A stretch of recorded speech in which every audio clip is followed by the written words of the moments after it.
আসসালামু আলাইকুম। সংবাদে আপনাদের সবাইকে স্বাগতম জানাচ্ছি আমি নাফিসা। শুরুতে সংবাদ শিরোনাম। প্রথমেই জানিয়ে দিব, বহু চেষ্টাতেও ইরানকে দমাতে পারছে না বিশ্ব মোড়ল যুক্তরাষ্ট্র। যখন নিষেধাজ্ঞা, বোমা হামলা বা হুমকি দিয়ে মধ্যপ্রাচ্যের শক্তিধর রাষ্ট্র ইরানকে দমাতে পারল না। এরপর জানিয়ে দিব, তবে কি ইরানের শেষ ভরসা মিসাইল? যুক্তরাষ্ট্রের কাছে পারমাণবিক কর্মসূচির চেয়েও এখন বেশি উদ্বেগের কারণ হয়ে দাঁড়িয়েছে। তারপর জানিয়ে দিব, আকাশে ভয়ঙ্কর পরিকল্পনায় ইরানের বিমান বাহিনী। ইসরায়েলকে কি চমকে দিতে চলেছে ইরানের বিমান বাহিনী? সর্বশেষ জানিয়ে দিব, ইরানের বিরুদ্ধে যুদ্ধের অনুমতি নিতে যুক্তরাষ্ট্রে যাচ্ছেন নেতানিয়াহু। ইরান কি সত্যিই যুক্তরাষ্ট্রের আগ্রাসন মোকাবিলা করার জন্য প্রস্তুত?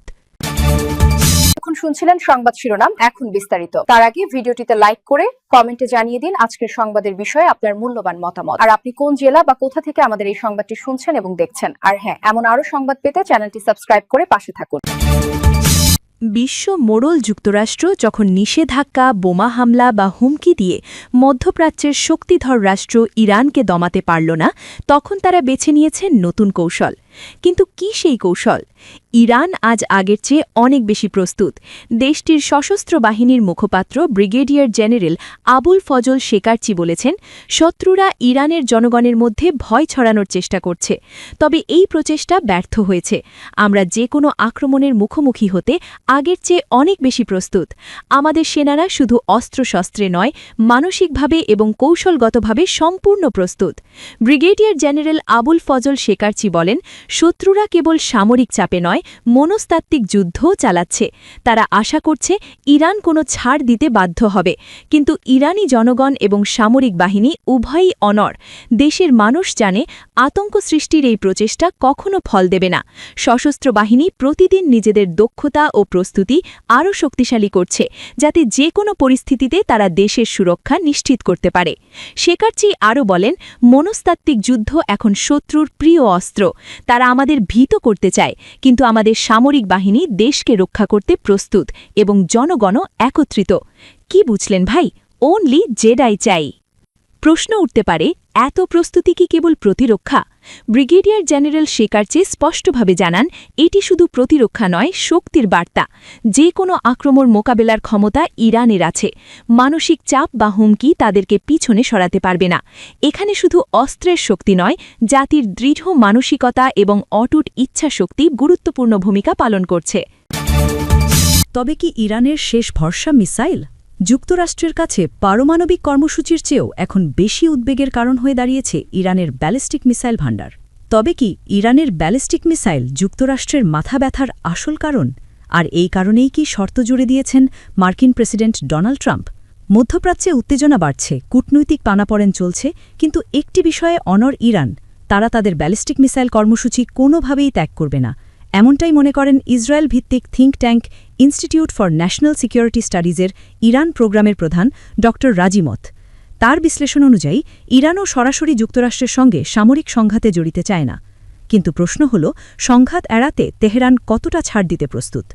জিম্মতের মতে, ইরানের নেতৃত্বের কিছু স্পষ্ট রেড লাইন রয়েছে, আর সেই তালিকার কেন্দ্রে আছে মিসাইল কর্মসূচি। তবে প্রশ্ন আসে, কেন এত গুরুত্বপূর্ণ ইরানের মিসাইল? ইরানের সর্বোচ্চ ধর্মীয় নেতা আয়াতুল্লাহ আলী হামিনর দৃষ্টিতে ব্যালিস্টিক মিসাইল এখন দেশের প্রধান প্রতিরোধ শক্তি। পারমাণবিক কর্মসূচি আন্তর্জাতিক চাপে সীমিত, অর্থনীতি নিষেধাজ্ঞায় দুর্বল। এই বাস্তবতায় মিসাইল তাদের কাছে সবচেয়ে কার্যকর ডিটারেন্স বা ভয় দেখানোর সক্ষমতা।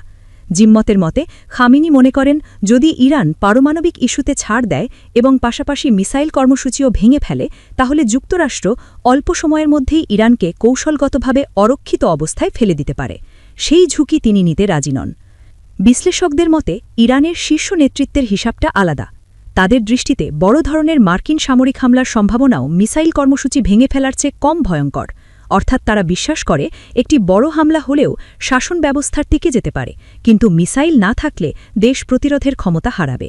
এমনকি খামিনি হয়তো মনে করেন, যুক্তরাষ্ট্রের পক্ষে ইরানের শাসন ব্যবস্থা সম্পূর্ণভাবে পতন ঘটানো সহজ নয়। এদিকে দীর্ঘদিন ধরে ইসরায়েলের কৌশলগত মনোযোগ ছিল ইরানের সম্ভাব্য পারমাণবিক অস্ত্রের দিকে। মিসাইলকে ধরা হতো মূলত পারমাণবিক ওয়ারহেড বহনের মাধ্যম হিসেবে, কিন্তু সাম্প্রতিক বাস্তবতা দেখিয়েছে পারমাণবিক ওয়ারহেড ছাড়াও ইরানের ব্যালিস্টিক মিসাইল শত্রুপক্ষের বড় ধরনের ক্ষতি করতে সক্ষম। শহর, সামরিক ঘাঁটি ও গুরুত্বপূর্ণ অবকাঠামো সরাসরি হুমকির মুখে পড়তে পারে। এয়ার ডিফেন্স ভেদ করার চেষ্টাও বাড়ছে। জিম্মতের মতে স্বল্পমেয়াদে পারমাণবিক কর্মসূচির চেয়ে মিসাইল এখন বেশি তাৎক্ষণিক হুমকি ইসরায়েলের জন্য। ড রাজ জিম্মত জানান, এই মুহূর্তে ইরান ইউরেনিয়াম সমৃদ্ধ করছে না এবং অস্ত্র উৎপাদন কর্মসূচি পুনরায় শুরু করার সুস্পষ্ট ইঙ্গিত নেই। অর্থাৎ পারমাণবিক ইস্যু পুরোপুরি শেষ না হলেও আপাতত তুলনামূলকভাবে নিয়ন্ত্রিত। তবে সাম্প্রতিক সংঘাত থেকে ইরান দ্রুত শিক্ষা নিয়েছে। তারা কৌশল বদলাচ্ছে, নতুনভাবে মিসাইল নিক্ষেপের প্যাটার্ন তৈরি করছে। এমনকি বেসামরিক এলাকায় আঘাত হানার চেষ্টার কথাও উঠে এসেছে। যুদ্ধ থেমে গেলেও মিসাইল সক্ষমতার সংখ্যায় ও মানে দুটোতেই বাড়ছে। আমি ভরসা রাখি হিরন স্মার্ট ওয়াটার পিউরিফায়ারে। ইরান যুদ্ধ চায় না, এটা সত্য, কিন্তু নিজেদের নিরাপত্তার প্রশ্নে তারা আপোষেও রাজি নয়, এটাও স্পষ্ট। তেহরানের হিসাব সহজ, মিসাইল মানে প্রতিরোধ, মিসাইল মানে বেঁচে থাকা। এই অবস্থায় প্রশ্ন থেকে যায়, কূটনীতি কি সমাধান দেবে, নাকি মিসাইলের ছায়ায় মধ্যপ্রাচ্যের ভবিষ্যৎ নির্ধারিত হবে? ইসরায়েলকে কি চমকে দিতে চলেছে ইরানের বিমান বাহিনী? যুদ্ধ বিমান দিয়েই কি ইহুদিবাদীদের বিরুদ্ধে হামলা চালাবে ইরান, নাকি আত্মঘাতী ড্রোন দিয়েই প্রতিরোধ বলয় গড়ে তুলবে তেহরান? কারণ সাম্প্রতিক সময়ে ইরানের একটি আত্মঘাতী ড্রোন যুক্তরাষ্ট্রের বিমানবাহী রণতরী ইউএসএস আব্রাহাম লিঙ্কনের দিকে তেড়ে যাওয়ার অভিযোগ উঠেছে। আর এই আত্মঘাতী ড্রোন দিয়েই যে কোনো ধরনের সামরিক অভিযান পরিচালনা করার ইঙ্গিত দিয়েছেন ইরানের বিমান বাহিনীর কমান্ডার ব্রিগেডিয়ার জেনারেল বাহমান বেহমার্দ। প্রশ্ন হল, ইরানের বিমান বাহিনী কি সত্যিই আকাশে অপ্রতিরোধ্য? সাম্প্রতিক সময়ে যুক্তরাষ্ট্রকেই এক প্রকার চ্যালেঞ্জ জানিয়েছিল ইরানের বিমান বাহিনী। শাহেদ ১২৯ মডেলের আত্মঘাতী একটি ড্রোন দিয়ে মার্কিন বিমানবাহী রণতরী ইউএসএস আব্রাহাম লিঙ্কনের গতিবিধি পর্যবেক্ষণ করছিল ইরান। তবে সেই ড্রোনটিকে নিজেদের অস্তিত্বের জন্য হুমকি হিসেবে বিবেচনা করেছিল মার্কিন কেন্দ্রীয় কমান্ড, যার কারণে যুক্তরাষ্ট্রের উন্নত যুদ্ধবিমান F-33C দিয়ে ইরানের ওই ড্রোনটিকে ভূপাতিত করার দাবি করে মার্কিন কেন্দ্রীয় কমান্ড। কিন্তু এই ঘটনার মাধ্যমে যুক্তরাষ্ট্রকে কী ধরনের বার্তা পাঠাল ইরান? মধ্যপ্রাচ্যের নির্দিষ্ট জলসীমায় নিজেদের বিমানবাহী রণতরী এনেই ইরানের বিরুদ্ধে আগ্রাসন ছড়িয়ে দেওয়ার পায়তারা করছে যুক্তরাষ্ট্র, যদিও এখনও পর্যন্ত সেই সাহস দেখাতে পারেননি মার্কিন প্রেসিডেন্ট ডোনাল্ড ট্রাম্প। এরই মাঝে ইরানের বিমান বাহিনী জানাল নিজেদের প্রস্তুতির কথা। শত্রুপক্ষকে কঠোর জবাব দিতে সর্বোচ্চ প্রস্তুতি নিয়েছে ইরানের বিমান বাহিনী। এমনটি জানিয়ে ব্রিগেডিয়ার জেনারেল বাহমান বেহমার্দ বলেছেন, আমাদের আত্মঘাতী ড্রোন, গোয়েন্দা তৎপরতা এবং বিমান টহল ব্যবস্থা সর্বোচ্চ প্রস্তুতিতেই রয়েছে, তাই যে কোনো অভিযান বাস্তবায়নের জন্য আমরা প্রস্তুত।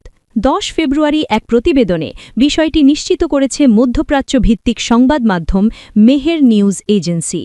ইরানের আকাশ সীমায় দেশটির বিমান বাহিনীর অবিচ্ছিন্ন উপস্থিতির ওপর জোর দিয়ে বাহমান বেহমার্দ আরও বলেছেন, ইরানি জাতির নিরাপত্তা বজায় রাখতে আমাদের বিমান বাহিনী শান্তি এবং যুদ্ধ উভয়ের জন্যই সক্রিয় রয়েছে। প্রশ্ন হল, ইরানের সামরিক বহরে তো উন্নত যুদ্ধবিমান নেই, তাহলে আকাশ যুদ্ধে কার সহায়তা নেবে তেহরান? জেবিএস হোল্ডিংস লিমিটেড যুক্তরাষ্ট্রসহ পশ্চিমাদের ক্রমাগত বাণিজ্যিক নিষেধাজ্ঞার ফলে নিজেদের বিমান বাহিনীর জন্য উন্নত যুদ্ধবিমান কিনতে বেগ পোহাতে হচ্ছে ইরানকে। তবে দুঃসময়ে বন্ধুর পরিচয় দিচ্ছেন রাশিয়ার প্রেসিডেন্ট ভ্লাদিমির পুতিন। আন্তর্জাতিক বিভিন্ন সংবাদ মাধ্যমের দাবি, 2026 থেকে 2028 সালের মধ্যেই রাশিয়ার তৈরি 48টি সু মডেলের যুদ্ধবিমান পেতে যাচ্ছে ইরান, যার সাহায্যে মধ্যপ্রাচ্যে নিজেদের প্রভাব বলয়ে বহুগুণ এগিয়ে যাবে ইরান। ইরান কি সত্যি যুক্তরাষ্ট্রের আগ্রাসন মোকাবিলা করার জন্য প্রস্তুত? মার্কিন প্রশাসনের উদ্দেশ্যে ইরানের সশস্ত্র বাহিনীর কড়া বার্তা। শত্রুরা যদি আবারও ভুল হিসাব করে তাহলে তেহরানের প্রতিক্রিয়া হবে ব্যাপক ভয়াবহ। কিন্তু ইরানের কোন ধরনের প্রতিক্রিয়ার মুখোমুখি হবে যুক্তরাষ্ট্র? এদিকে ইরানের বিরুদ্ধে সামরিক পদক্ষেপের জন্য নিজেদের প্রস্তুতির বিষয়টি মার্কিন প্রেসিডেন্ট ডোনাল্ড ট্রাম্পকে অবহিত করতে যুক্তরাষ্ট্রে যাচ্ছেন ইসরায়েলের প্রধানমন্ত্রী বেনিয়ামিন নেতানিয়াহু। এরপরে কি তাহলে শুরু হবে যুক্তরাষ্ট্র ইসরায়েল বনাম ইরানের তুমুল সামরিক সংঘাত? ক্ষণে কক্ষণে বদলাচ্ছে মধ্যপ্রাচ্য পরিস্থিতি।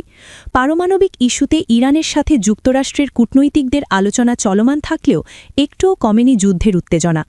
এর মাঝেই ইরানের সশস্ত্র বাহিনী নতুন করে জানাল শত্রুপক্ষকে ঘিরে তাদের প্রস্তুতির বিষয়টি। যুক্তরাষ্ট্র ও ইসরায়েলের বিরুদ্ধে সম্ভাব্য যুদ্ধে নির্দিষ্ট লক্ষ্য অর্জন এবং জাতীয় স্বার্থ রক্ষার শপথ নিয়ে ইরানের সশস্ত্র বাহিনী এক বিবৃতিতে জানিয়েছে, ইহুদিবাদীদের অতীত অপরাধ মাথায় রেখে ইরানের সশস্ত্র বাহিনীকে প্রস্তুত থাকার নির্দেশনাও দিয়েছেন তিনি।